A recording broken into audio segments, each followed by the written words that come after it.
the Amazing Women Speak podcast, inspiring and motivating every Black woman to own, honor, and execute her amazing, individually and collectively, as it was established at birth.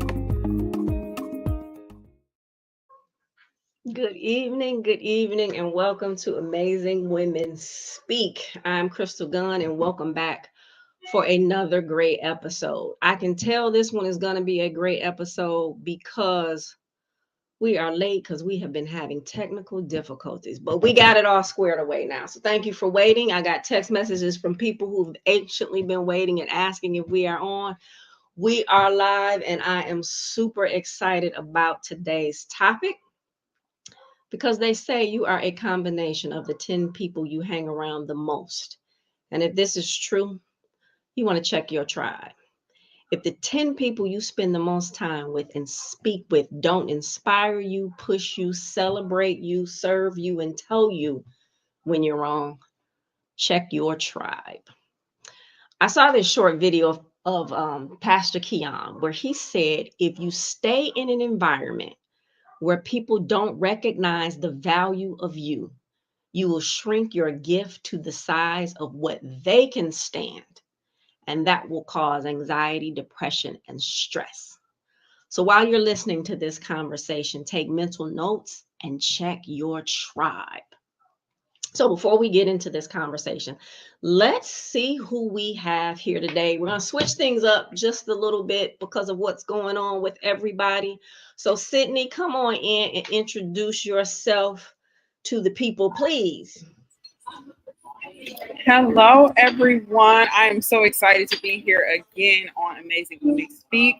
My name is Cydney Hill. I'm currently serving as the president of the Austin Foundation. We're a nonprofit here in Detroit, Michigan, serving the youth in Chandler Park. I also have a consulting firm where we help small businesses scale their employees through training. So I'm super excited. I'm from Southwest Detroit. I graduated from University Prep Science and Math, but I went to Renaissance that 1 year. Got to count that in, okay? It counts. Got to count. That counts. I graduated from the University of Michigan in 2019, and I just got my master's at Wayne State in 2022. So I'm really excited because, honey, I done had to change up my tribe a couple times. So I'm very excited to speak today and add to that conversation. Perfect. Welcome back. You are definitely a regular on here, and so we're excited to have you again. Miss Latasha, come on in here and tell us a little bit about you. Good evening, everyone. I'm so excited to be on here tonight. My name is Latasha Ramsey-Cyprian. I live in Louisiana.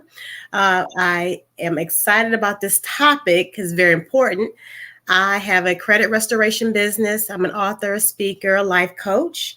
I received my MBA from Louisiana State University, Shreveport in 2019. And this topic is important. So I am excited to be here and ready to just dive in. Thank you. Welcome. I am happy that you are here. This is going to be a great topic. And it couldn't be a show, one, without my BFF, but this definitely couldn't be a show. We rescheduled this once, and I would have rescheduled it again and again until my BFF, Michele Davenport Harper, could be here. So, darling, who is at the airport, Michele, please come on in and introduce yourself. Good evening. Thank you. Wait a minute. Conversation. Can you hear me? I can hear you, but for some reason we can't see you. These technical difficulties. Yep. So long as you can hear me, let's get voice Go ahead. Because, okay, right? Like, we know this is the fastest hour of our day, and This is a conversation every Black woman ought to be tuning into, because we talk about the importance of tribe, and it's almost got this social energy around it that we're kind of getting off target of what it means and how we're supposed to show up. So whether or not you can see me, the fact that you can hear me, let's have this conversation. We will skip with all of the fanfare because it is the fastest hour of the day. We're going to dive in deep. Don't do anything in the shallow water, Latasha. Cydney is aware of this. She's been our guest multiple times before. And my first question, right, when we think about our tribe, and I'm going to jump forward and I'm going to come back in a little bit. But when we think about our tribe and we're measuring return on our investment, right? Like what is costing me and what I'm getting in return. How do you measure what you give to your tribes and what you receive as that first level of check? Cydney.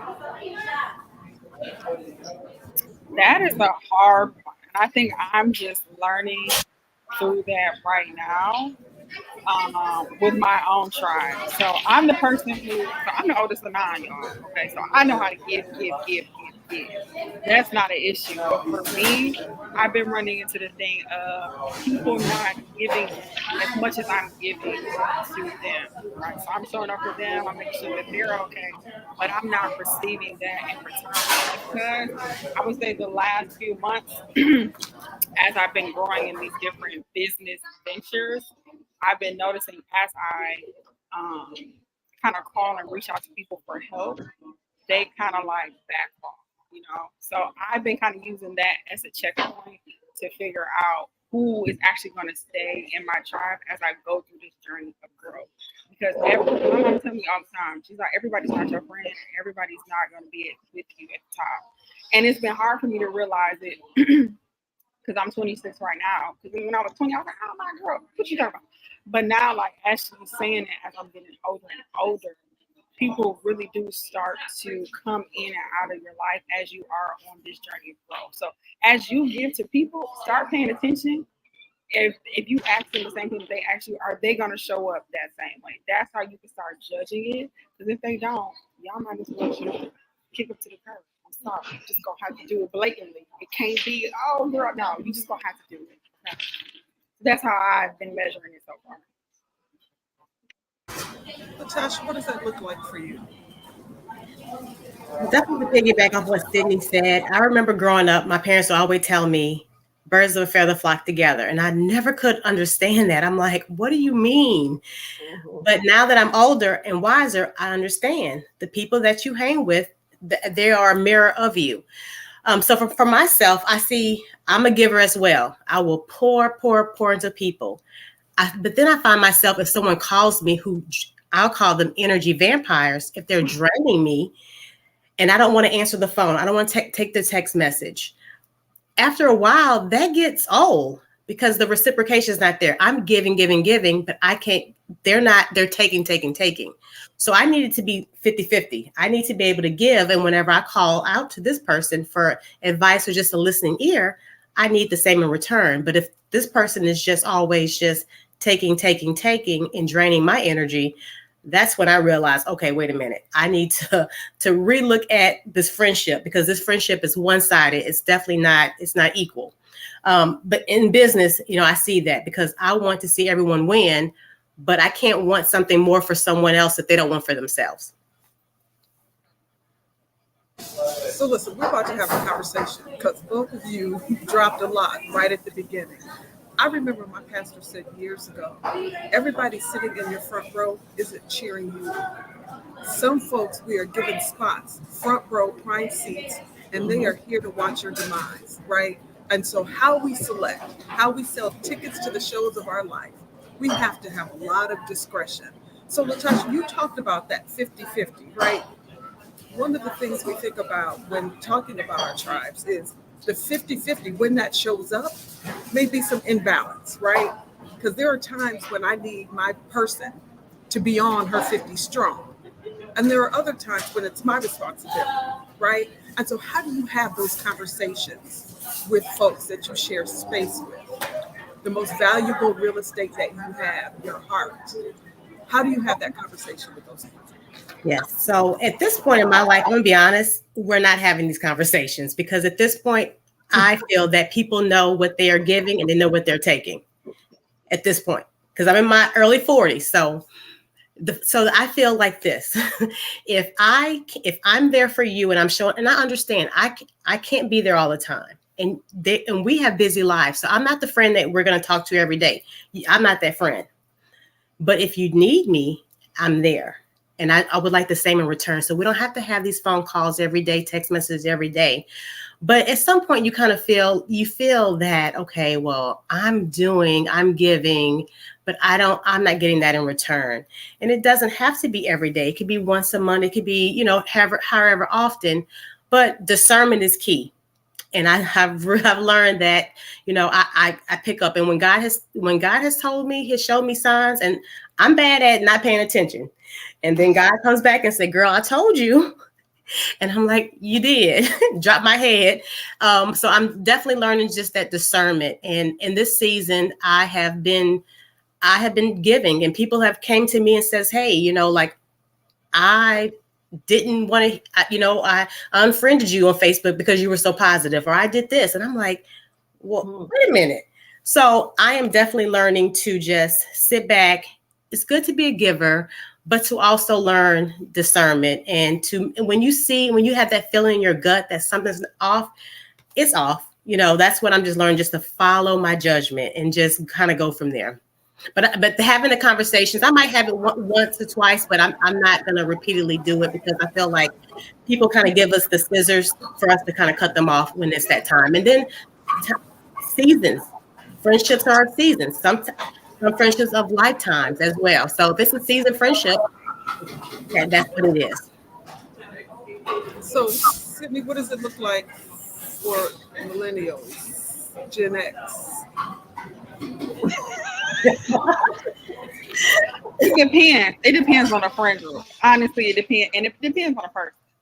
So I'm learning. I'm the type of person that I'm not conversational. I think if I have an issue, I'm like, and I'm learning that that's not the right way to do it. That's what we're learning. Is that when there is an issue and something comes up, you have to be okay to say that to your friend. Right? Like, hey, girl, I really ain't like how you did that. Hey, I really, really appreciate it if you would show up a little bit more. Okay? So I'm learning that you got to say that. Okay? Now, when you do say that, and then they don't switch up and they don't change, you just got to keep it. And that's what I'm learning with a lot of folks my age, is that they kind of like take what you're saying and they kind of just push it off. They not really valuing what you're saying. But that's just in my circle that I've been at. So I can't necessarily say that for the whole group of millennial and Gen Z, but I can say that for mine, as I have said things, I've been like, hey, y'all, like, come on. They just ain't listening to nothing I'm saying. I just literally going in this ear and right out of this ear. So it's like, it depends on who you're talking to. And if they really value, that's also been an indicator for me, if they even like me as a friend. Because if you don't listen to what I'm saying, why is we still talking? Kick them to the curb. Check them out. Check them out your friend group, because they're not rooting for you. They don't listen to what you're saying, and they don't value you as a friend. So that's also been my checkpoint for, my tribe right now. So, Crystal and I have been friends for over 30 years. Right? And I remember maybe 20 years ago, Crystal would tell me, stop trying to have friends. Right? Because when you recognize your gifts, and in the wrong spaces, people will take advantage of those things. And before you know it, you're the poor and your cup is empty. She's like, stop trying that. Like, we keep having to circle back to this conversation, right? To where you are constantly pouring. I understand my assignment, right? Like, I understand the gift that God has given me. And these conversations over the years with Chris reminded me, like, I can't pour from an empty cup. And if I'm surrounding myself with people who don't want to, can't see the value, or always saying she's got it to give, right? And so one of the things that I discovered, and have been in huge conversation with Cydney, you opened the door to that, is that we have circles of friends that we are mistaken as our tribe. And we are having tribal expectation out of circle friend groups because we aren't having the conversations, right? And so my measure is, who's my midnight hour? That's my tribe. Can I call you in the midnight hour? No questions asked, and you're moving. That's my tribe. I call you, you're busy, but we can go have coffee on the weekend. That's my circle of friends. How do you define the difference for the two of those for you? And what valuable lessons have you learned in that process? Because it's cost me. but it was also a price that I needed to pay. Latasha. So I learned that when people show you who they are, we have to understand that that's who they are. You know, I have over the years, I want to see the good in everybody. Like I want them to do well. I'm like, I want them to do really well. I really do. But I've learned that also when people show you who they are, and we have to understand that. So if you are a friend that is, you know, a one-sided friend, then I have to understand you're a one-sided friend. But I do know that, you know, when you have families, you have children, you have jobs, expectations, you cannot always be there. But if I call on you and you know that I'm not a person that's going to call on you just for nonsense, you know, I definitely would like to be able to have someone that I can just listen, just hold the phone, just listen to me, or say, hey, what about tomorrow at this time? But I also know that I've learned that people are who they are. So I know that I have some friends who maybe I'm not going to be my first person I'm going to call when I have an issue, you know, but if I need them, they're still there and they're still just as, you know, so I don't take that from them. It's just that in this season and what I'm able to give, might not be able to give as much to them that I can give to others as well. And just accepting people for who they are. And that sets me up for understanding that everybody is not going to be the type of friend that I am, and to understand that. And when I learned that set me up for less failure. And just the acceptance piece of it means a lot to me. So we have a comment in the chat. I'd rather have 4 solid quarters, tried real friends, versus a loose 100 pennies called associates. That's deep. Right, like that's value, right? Mm-hmm. Cydney, how are you evaluating those two spaces? Because again, we're making the mistake and we are relying on folks that belong in only circles. They want access to you as a tribe. Okay. I'm learning. I didn't learn it this last season. First of all, they cost you your time. That's number one. Okay. Evaluating them again has been my time marker. So I have been in this interesting season where the devil attacks me the same way. He's attacked me the same way the last 4 times with 4 different people. They have shown, and they have been associates. They have not been friends. Okay, they've come into my life. I'm like, oh yeah, we're gonna do this, we're gonna do that, we're gonna go to the top. But how they've shown up, they've just wasted my time. Right? They're trying to get all the things that I'm good at. So I'm into building, right? I'm into strategy and process and making sure we have everything spelled out to the T. Perfectionist in my mind, right? I'm not, but in my mind, I am. So how he's coming and attacking me is he's taking these people, he's brought these people into my life that are starting these new projects, right? And what they're doing is they're taking my time and they're distracting me from what the Lord has put, where he has guided his life, where he has put me on his path, right? So they're attacking me, they're taking my time, and what it's doing, if I'm not paying attention to it, because again, I'm a giver. I'm thinking that, oh yeah, this person, I'm gonna help this person out, but they're not.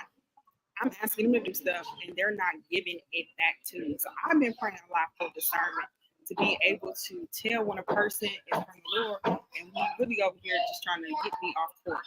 So I think that what needs to happen, I just saw that comment about gatekeeping. Gatekeep your time. Number one, don't give your time out to everybody, because time is so precious, and it will go a year. Listen, a year will go by so fast, and by the time you know it, your business plan has been sitting on the shelf because you worry about somebody else's business. So all of that, oh, I'm gonna help this person, I'm gonna do that. You gotta let it go. First of all, you gotta focus on yourself. That's number one, and keep on praying and asking for direction from God. The prayer that I pray every time, I pray this prayer every time. I say, Lord, if this person is for me, keep them in my life, and if this person is not, remove them immediately. And it happened. Last time I prayed, it happened in like 2 weeks. I said, oh my goodness. I'm just saying, he will really show up and show out. So I'm just saying, just keep time as an indicator, and also a way to like value that person if they're in your life. Because they could be in your life. And also don't let time be an indicator for them being in your life. Some people could be in your life for 10 years. And that's cool. That's the season. Some people be like 5, and that's cool. But sometimes that time evaluator and how long they're meant to be in your life, they just in your name. They're here, they've done their purpose, and that's okay. And I really do love y'all friendship. Y'all beautiful friend. I absolutely love that. I love that y'all have found each other and y'all have stayed together so long. That's really one thing that is absolutely amazing in this journey that I'm just trying to gather and refocusing my tribe. I'm trying to get more people who have the same values as me, who believe in the same things. So to have those people established for the last 30, that's absolutely amazing. Shout out to you all. Thank you. We appreciate that. We appreciate that. And I think it's funny because Michele talked about me saying to her about quit trying to have all of these new friends, but also our daughters say the same thing because they recognize that same thing. And it again goes back to that circle and that tribe. It's okay for people to be in the circle, and that's an okay spot to be in, right?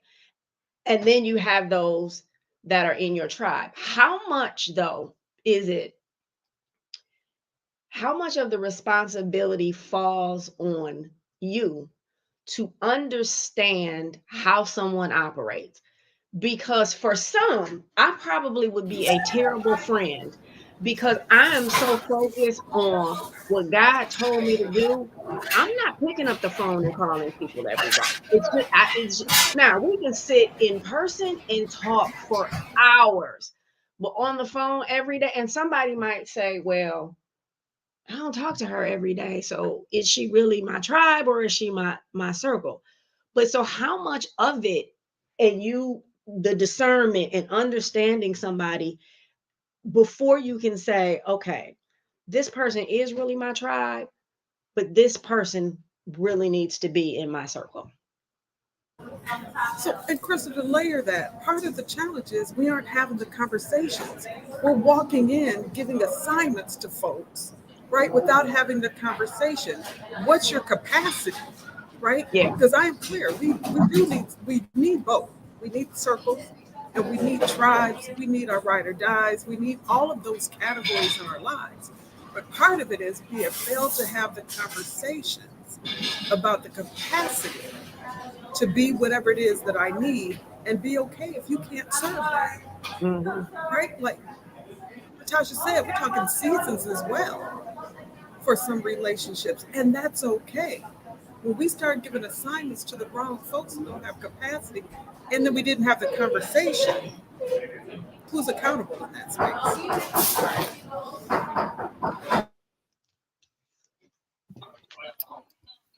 I think Come on. Go ahead, Latasha.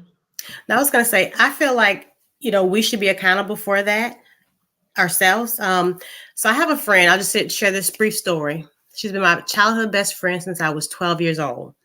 I have not seen her probably in 18 years. We text each other for our birthdays. We text each other for Christmas. When my father died, she reached out to me. When her father died, I reached out to her. And I love her like a sister, but we understand that when I was having children, she didn't have kids. And then she started having children later. But if I call her right now, I know that she's going to answer that phone. So it's like, even though I haven't seen her in almost 20 years, like that's still my best friend. That's still one of my childhood best friends. But then I have people that come in knowing me new, and they just expect me to be able to just be here, there, and everywhere. And I'm like, wait a minute, that's not how I am. And I let them know, like, look, like if you need me, I'm there, but I'm not the person you can't call me 5 times a day because I'm not going to answer the phone. I'm not able to. I'm just not able to.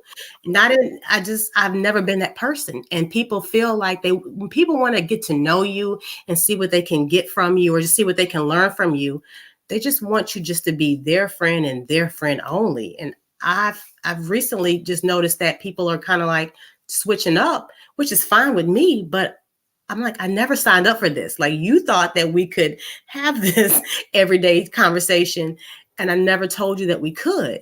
So we have to be be accountable for that. But I do know that I've recently taken on some friendships, and God has told me, like, have seen signs, like, this is not what you want. I'm like, oh no, God, like, I think I can handle this. I got it. And he's like, I told you, like, this person was too needy. This person wanted X, Y, and Z, and I know you couldn't give it to them. So I have to be accountable for that, because he showed me a sign that I didn't want to see. So I definitely take full responsibility and accountability for, just when I see people that are coming in wanting more than I can give them, I need to let them know, hey, like, this is not what it is. Because sometimes people come in for the wrong reasons. It's not really to try to get to you or for you to mentor them. It's truly to see, like, what can they learn from you? And I always say, what I'm doing is what I'm doing, what you're doing is what you're doing. But we're not going to do it the same way. You have your sauce, I have my sauce. So how I do things is not how you do things. But sometimes, I have to be accountable for that. And I have to definitely, and it's hard, but I have to kind of see, when I see that first sign, that red flag, I have to say, okay, let's have this conversation, or let's cut it off, because time is of the essence, and I'm not getting any younger. Let's just say that. So part of this platform that Crystal has so graciously created for us, right, is about owning and honoring, right, the amazing in us. And to see another Black woman as amazing as well, right? So individual relationships are easy to navigate than the collective, right? That tribal, that Crystal referenced at the beginning of this call, of the conversation, around paying attention to the circle as a whole, right? Like they said, if you're the smarter person in the room, it's time to exit the room. If people aren't challenging you, encouraging you, right? And as Black women, there's this narrative about us that we can't do this collective thing without being catty, that we can't do this collective thing without wanting something from each other. That's not about elevation. It's about tearing down. It's about not wanting to see somebody else succeed. We have a collective responsibility to change that narrative, right? In the ways in which society sees us, and sadly, the way we see each other. So this tribal work, right? And paying attention again, whose circle, what position, what assignment. How are we handling when we are as a collective? Again, we talked a lot about the individual relationships and people. What about us as a collective?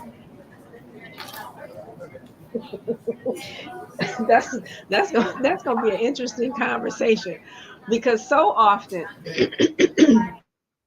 when you have the collective, and for me, I believe, like, we should be celebrating one another. We should be able to come together. But unfortunately, it's not always the case, because someone's going to be there, right, for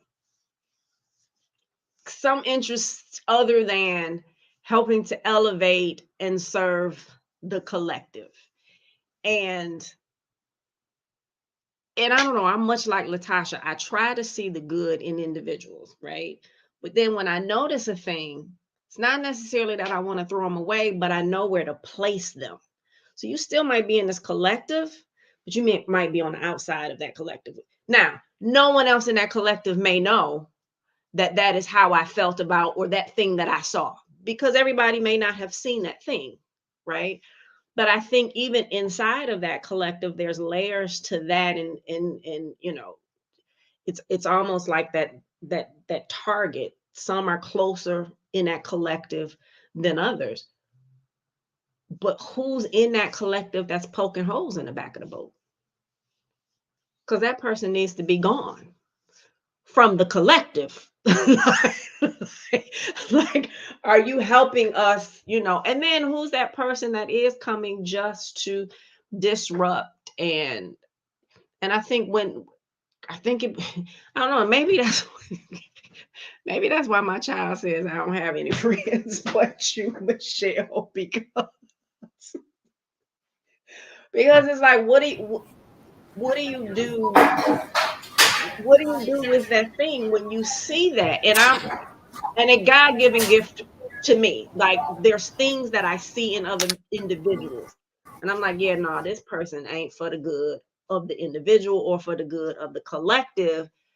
But when other people think that they are, oh, this person is the best, this person is this person is that.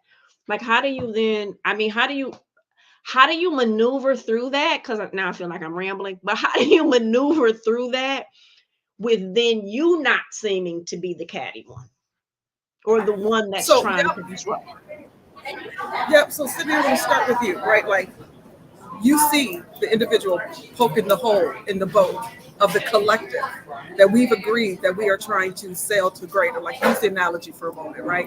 You see what is your responsibility to the collective to remove that individual from the group? What's that conversation? And when does it happen? Yeah. Good question. Could you say that again? I'm sorry. Yeah. So when we're thinking about the collective, right, I'm going to lean on the analogy that Crystal used about us being in this boat, which can be triggering for some of us as I say that the second time, considering how we got here. Right. But if you see somebody poking a hole in the boat, how do you acknowledge when somebody else in that collective may still find value for that person, but you know that they don't mean the collective any good? And how long do you wait? What is that conversation like? And Latasha, absolutely want to hear your voice as well. When we start thinking about how we have an accountability to each other as a collective, and not everybody in it is there for the collective to win. So we seem to be having a little bit of lag with Cydney. Latasha, come on in. Okay. So I have an experience. I recently had an experience. I have a women's group. I have a community. I feel like it's positive, uplifting, just supporting one another. And I had a member recently message me, and she said that basically someone reached out to her, offered her life coaching. They charged her a price, and basically she didn't get the results she was looking for. So she kind of was like, basically kind of blaming me in a sense because she met her in my group. And I'm like, well, wait a minute now. When you sign up for services, that's on you. Like, so I was like, okay, I didn't really understand where she was coming from. But I told her, I said, I appreciate you bringing this to me. She never told me the person's name or who the person was, but I did explain that no services are free. If you sign up for somebody and they tell you they're charging X amount for this, like that's something that y'all had, so things like that, it just kind of makes me like, I looked at her a little differently because I'm like, okay, yeah, I have this group when I support women. So I'd tell people, how can we support you? What is your business? Let's support our business today. Post your links. That doesn't necessarily mean I've used that person before. And that's not going to say that I'm going to take the blame for it. So people have to also, before you sign up for things, do your research, think things like that. I would never, if I see someone in a situation like that, I would not put that person on blast and say, hey, don't do business with this person. But I did look at the other person a little differently because I'm like, okay, now she's blaming me for services that she signed up for, and I mean, did you do your research? I mean, you can't expect people to provide their business for free. That's one thing, and I'm sure they had that conversation. I'm sure she told you how much her services were before. So I never want to, I love our sisters. I want to see everybody do well. So I'm not going to be the one to put you on blast, but I will unfriend you. I will block you. I will be done with you in a minute because I'm not dealing with that headache. So, I mean, like I said, but I would never put them on blast. I want people to see people for themselves. So if I might have a bad experience, so I'm not going to tell my friend, hey, unfortunately, I'm going to let that person get to know that person for themselves because they might see a different side that I see. My job is not to make someone feel bad or to run my mouth about them. However, if I feel that me and that person is off, I will definitely, like I said, unfriend, unfollow quickly. And also in that type of situation, you have to be careful for the person who comes to you, because that person that came to you and said such and such and such about this individual, but I'm not going to tell you who it is. Right. Like, what you mean? What can I do? How can I help you?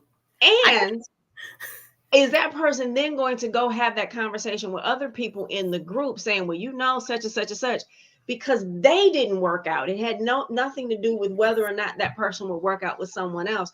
So you do have to always be careful when somebody is bringing that kind of information to you, because really, are they back there poking holes? Poking holes. In that thing. Cydney, can you come in and answer that question? I think there was a delay on you. Yes. Can you hear me? Yes. I'm sorry. Could you say that one more time? Because my speaker was going in and out. Yeah, just looking for your input on that, because there was a delay. Michele was going to start with you first, but there was a delay on that piece. What happens when you see the person poking holes in the back of the boat that's damaging to the collective? I don't know. It's kind of hard. Are you saying like in terms of like who's like in your group?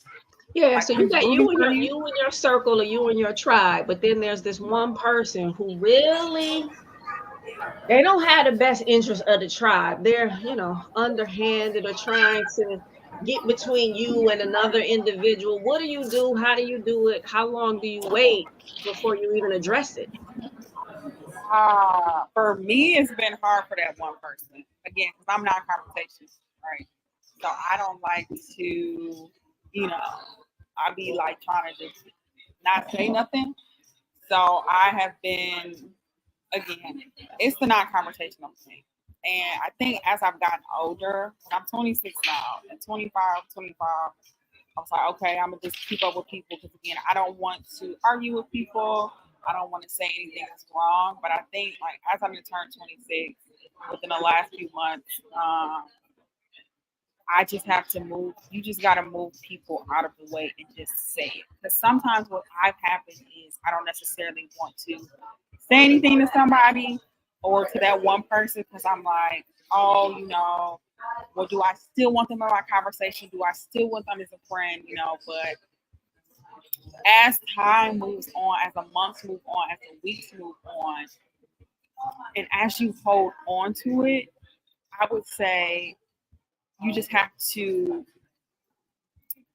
bring it up to that person who's causing the issue, right? And then when you do, I know it's frustrating because you've been friends with them so long, so you're like, okay, I'm gonna hold on to it. I'm not gonna say anything. But for me, for that last time after I said like, hey, this is going on, because I've been friends with my one friend since middle school, right? I've been friends with her, and I finally, said my last thing to her, right? We're the same age. I'm like, okay, girl, I really didn't like that. And after I said it, she kind of just was, all right, well, I really don't care. So it's hard to address them, and it's hard to say it, but you have to get at a point where you're okay with walking away from them. And it's super hard because you've been friends with them for so long. But as you've already like made that choice and made that commitment, like, okay, I want to do this. And if they're not listening to you, you just have to make that decision and walk away. It is so hard because yes, you've been friends with them for 5 years, for 10 years. But as you are moving and as you are growing, if they are not rooting for you, if they don't care about you, if they don't value the things that you're doing, you're just going to have to move out of their way. And I know you don't want to, and it's super hard because you've been friends for so long. You just have to take it and move. I know it just sounds ridiculous, but you just have to. You got to do it. But I'm going to challenge you on that. Because you've known somebody for 10 years doesn't mean they've been friends for 10 years. Right? So if I've continued to have this issue and this problem, have you really been my friend for these last 10 years? If I've said something to you and you haven't addressed it, it's like that same thing with marriage, I believe. Just because you've been married for 10 years and it's at its horrible place, are you saying, damn, we've been married for 10 years, so I need to stay in this thing? Because at some point, the powder keg is going to blow. Right. And that's the thing. It's hard because, again, the non-conflict, you don't want to necessarily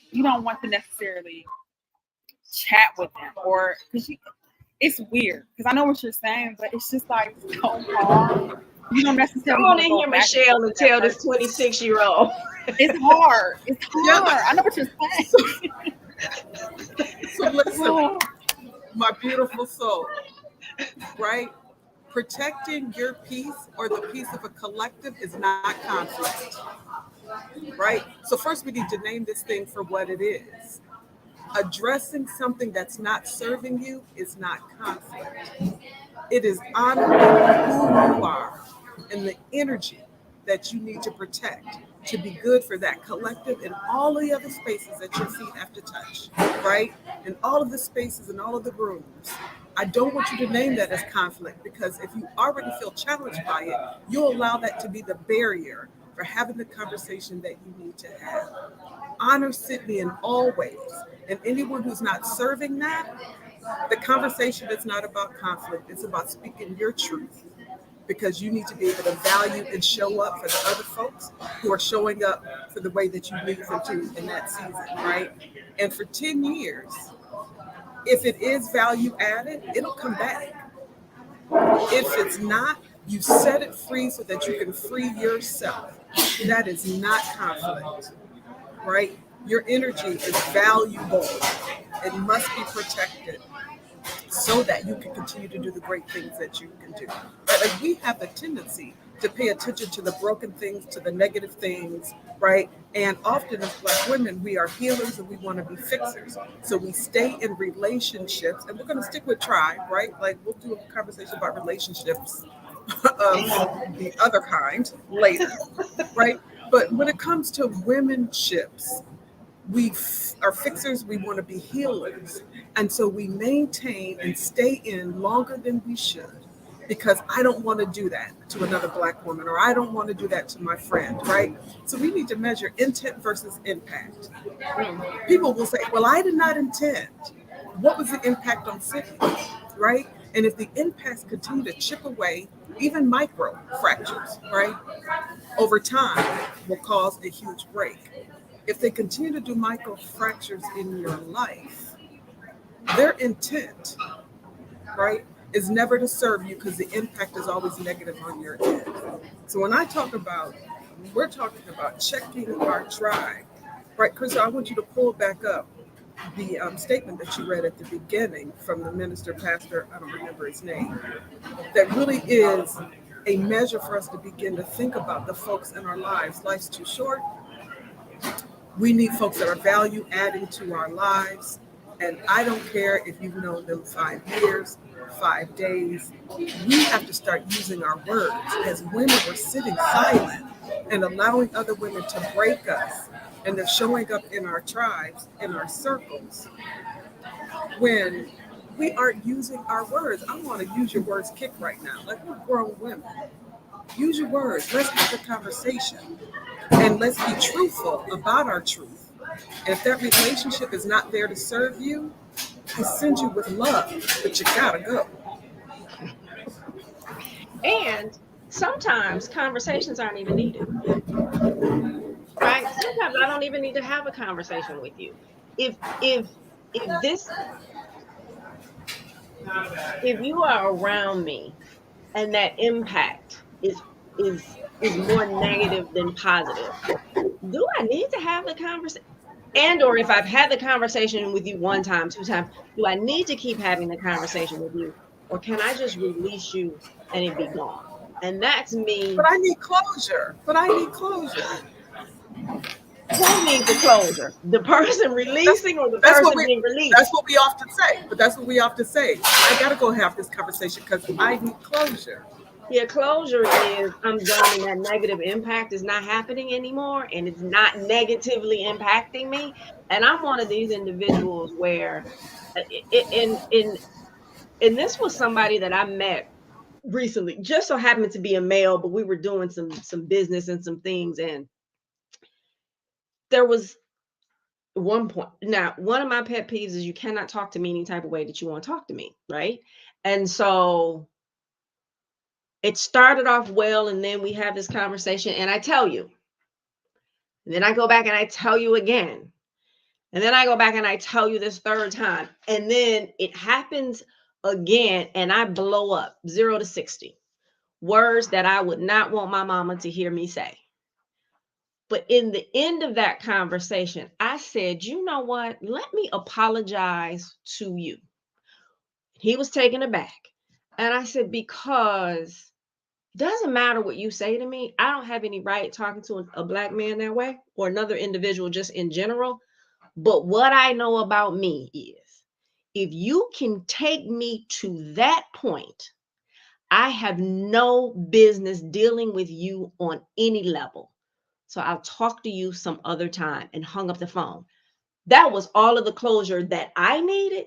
Now that person needed some other closure, but it wasn't necessary for me because we've been talking about this for several times now. And to go back, Michele, and you said it was Pastor Keon, and I think I'm pronouncing that right because it's spelled different. But he says, if you stay in an environment where people don't recognize the value of you, you will shrink your gift to the size of what they can stand. And that will cause you anxiety, depression, and stress. We got enough things going on in the world causing us anxiety, depression, and stress. The last thing I need is for the person who's calling themselves my friend to cause me anxiety, depression, and stress. I'm not doing it. That's all the closure I need. I'm straight on that. And I'm a Latasha, Sagittarius. So I see a lot of head nodding. So some things are resonating with you. Come on in here. Yeah, I was listening. I'm like, I do. I understand. I remember I mentioned earlier, sometimes people just kind of hand us the scissors and we just cut them off because our energy is so important and it is so, we need to value it and we definitely need to protect it at all times. And yes, sometimes conversations are needed, but then there are situations where if we've already had a conversation, how many conversations do we really have to have? You know, people know what they're doing and they play with the minds, they play with these games and they just, you know, they want to be the victim, poor, pitiful them, you know, things like that. And it's just at some point, you know, we just have to stop even entertaining their nonsense and just let them go. And it's unfortunate because I'm a giver. We really, like I said, we really want to see people do well, especially Black women. We really want to see our sisters win. We really want to see them do extremely well. But everyone is not like us and everyone does not have the same intentions that we have. And they're not trying to, you know, to be as helpful as we are as well. So, as we begin to wrap up this conversation, right, the importance of checking our tribe is to ensure that who is actually there is there for the right reason, the season, and the purpose for your life. So, I am clear that while we need to do the checking, there are some valuable women that we are surrounding ourselves with. Cindy, as we begin to wrap this conversation up, what do you say to your tribe? What do you mean in terms of just like positive Those things? those that are loving you, right? Like you've done the check. And you recognize that check is necessary, right? You can't run a vehicle more than 3,000 miles before you need to check it out, right? We need to check in on our relationships, our tribes. You've got some amazing women in your life. What do you say to those women? Honestly, I just appreciate. I just say thank you, just for I think just being honest, right? Because as I've moved into this new tribe and have this new relationship with folks, I'm just very grateful of how honest that is. So like the new person that's in my life, she's a friend of mine. She has no problem saying like, okay, maybe you shouldn't do this or maybe you shouldn't do that. But I appreciate her honesty. I just appreciate what she says. Because a lot of times, like in the past, I haven't had that. People just kind of just blow off what I'm saying. They're like, oh, okay, like whatever. But as I'm getting older and as my friendships are changing, I'm just very, very grateful that they share how they feel. They share how, I guess what I'm trying to say is that they are using, they're using what I'm experiencing, but they're giving like their honest opinions, like what's going on. opposed to just like pushing it off to the side, like, oh, girl, it really don't matter. She's genuinely giving, like, oh, maybe you should think about it this way, or maybe you should think about it that way. So I appreciate her honesty in it and really showing like a different perspective. Because sometimes you could be in space and you'll be like, oh, you're really not thinking that way because you want it to be, you know, like A plus top dollar. But for her, she's like, girl, I don't necessarily know. So she's giving like me a different perspective as I am moving into like different relationships and into different places. So I'm very grateful that the Lord has brought her into my life, and I'm able to actually see, you know, and channel like different things where I'm not just thinking about it just one way and just hoping for the best.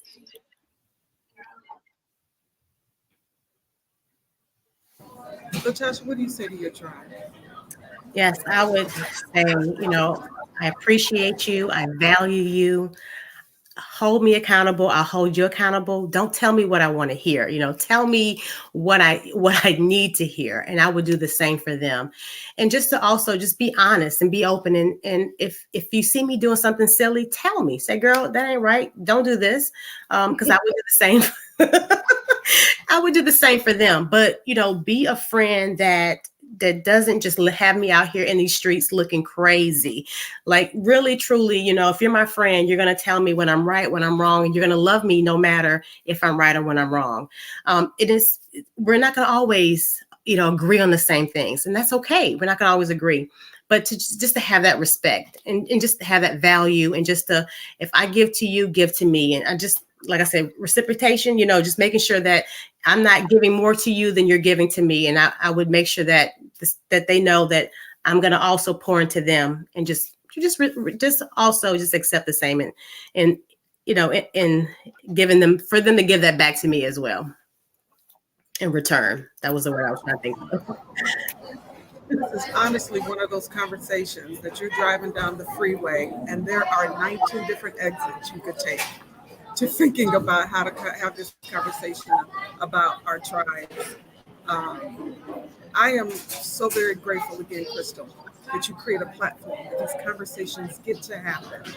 This being the fastest hour of your day every Sunday, there's so much that gets left unsaid. This is a conversation that could truly go on. I'm going to tell you, when I think about tribes and thinking about getting ready for this conversation, two things have been really present for me that makes me understand the value of a tribe that is thinking about you when you forget to think about yourself. And that's the comment that Crystal said, again, 20 plus years ago. Stop trying to have your friends. Her message to me was, your gift is too valuable to just hand it out to everybody that thinks that they deserve space in your circle. That's the first message. The second one was recently my line sister, in celebrating me for my birthday, there was a charcuterie board, and there was some smoked salmon in there, and I'm the only pescatarian in the space. And I ate half of the smoked salmon, and I said I'm going to leave the other half for other people. She came back to me, woke up the next day, the salmon was uneaten. Talk about my feelings about that later. The salmon was uneaten. She said, this event was about you. Whenever in life somebody shows up to pour into you, eat the salmon. Eat the salmon. That's your tribe. That's your tribe. Eat the salmon, right? Pay attention to how you're circling, who you're allowing in your circle. Who is your friendship circle and who is your tribe? If they aren't telling you to eat the salmon, you've got a circle of friends. Crystal Gunn, I throw this back to you. This is a conversation that we do have to come back and visit again. It was fantastic dynamic, even with the technical difficulties at the beginning and the background noise that we got going on. But I appreciate that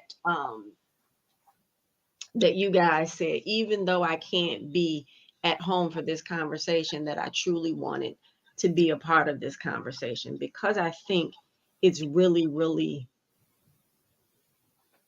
it's truly important. As we go throughout life, there's so much that will knock us down. There's so many people out there that don't want to see us win and will do everything in their power to block that. And it has nothing to do with you. right? It's their own insecurities, it's their own anger, it's their own trauma, whatever it is. And so to have that tribe, I think is really, really crucial for us to be able to make it through this life. Because we can't do this thing called life by ourselves. We are better together. So I challenge everybody that's tuning in today or that will watch this on a replay to seriously think about that tribe. And if those individuals, and I'm not talking about the sister circle at this point, because the sister circle is cool. And some people are going to do what I'm about to say, even when they're not in your tribe, they're just in that circle. But if those people know what you're going through, know what it is that you're trying to do, know what it is that you need, and they don't go and they don't show up or go out of their way to do that, my question always remains, why do you talk to them and why do you spend so much time with those individuals? These also could be people in your family. We are living in a cancer culture time. I'm not saying that you have to cancel these individuals, but someone said, Ladina Guy, and I hope I'm saying her name right. It's levels of having people in your life, front row seat, balcony view, or not even in the theater. You're in charge of who gets to occupy space as your tribe and get to occupy space as your circle. Choose wisely, because it's going to have a huge impact not only on your life, but the life of your children and their children, because the impact will follow. Not enough time in the day. Michele Harper, I want to thank you for being my tribe. But for being my tribe for so many years, and through times where we talked all the time to times where just so much is going on in my life. Thank you for having the impact on me that you have, that you don't even know that you have.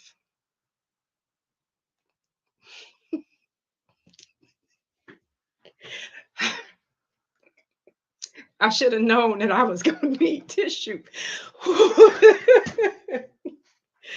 One thing that I love about you is you will give till you have nothing left. But it's also the thing that makes me want to protect you. And I can't fight, but it definitely wants to.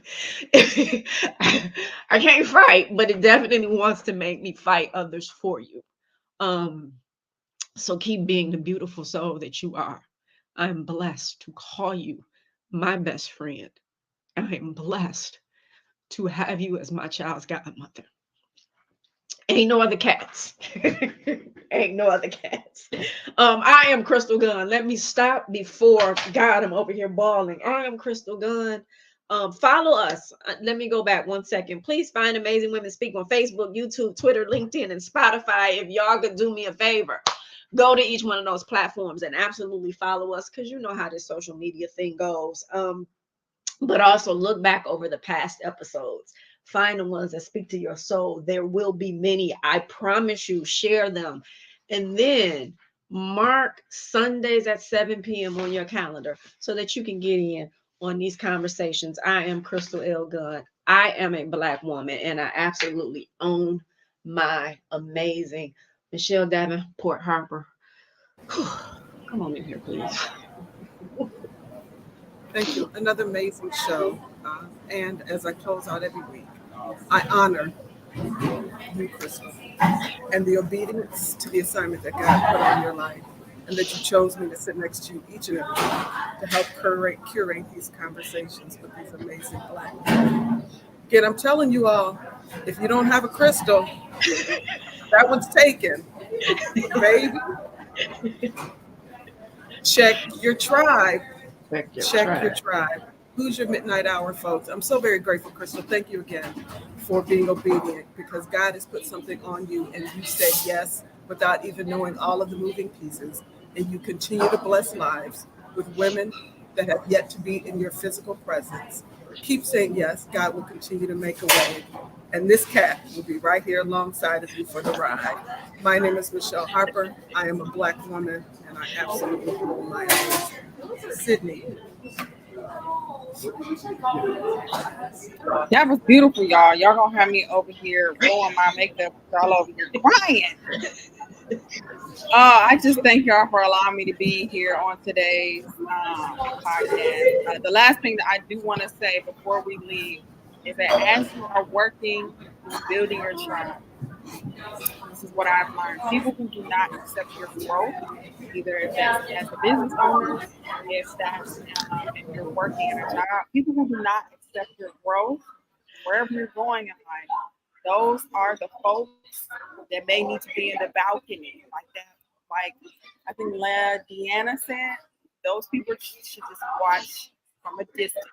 They can't be right next to you like Michele and Crystal, because they ride or die.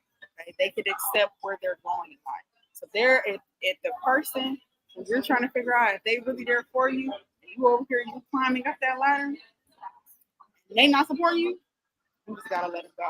So I thank y'all for inviting me here again today. This was a beautiful, beautiful chat. My name is Cydney Hill, and I own my amazing each and every day.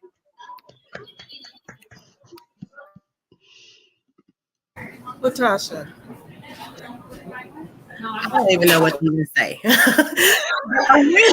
But I will find some words to say, okay? Support is free.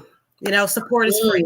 So when we have friends doing business, share a post, like a post. It is free. You don't have to always go out and buy everything that they have. I get that. But support is free. And that's the least you can do for your friends. So, do that because, you just never know. That could really make a difference in someone's life. We want to be able to support our friends as much as we can. That is tribal experience. Get you a Crystal Gunn. Get you a Michele D. Harper, y'all. Y'all better find y'all one. Again, thank you all for the opportunity. My name is Latasha Ramsey-Cyprian. I am a Black woman and I own my amazing. Thank you all so much. Yeah, before we wrap this, we got to let the folks know how to find the two of you.